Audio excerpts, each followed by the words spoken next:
Papakan si Mayor Benjen. Nakatanaw mo basketball gabi eh. Ano? Karang tao lagi, di ba si Kat, Jason? Alas 5 pa rin nakasahod.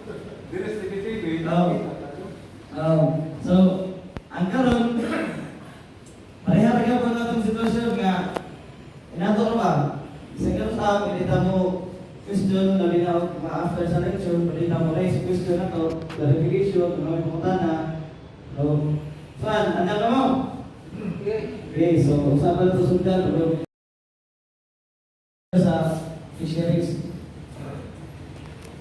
So, module 2, RA 8550. Sa mga karaan na trade, start na RA 8550. So, karon amended na siya RA 10654 o may mga PAUs o fishery administrative orders o kanang municipal fishery ordinance.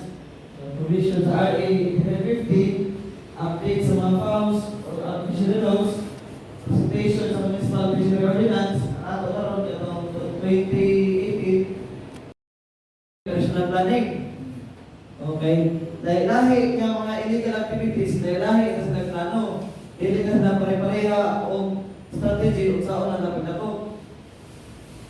Sa role, lahi ni nga operational planning, ang compressor, lahi po, ang liba-liba, samot, dako to, lahi ito sila.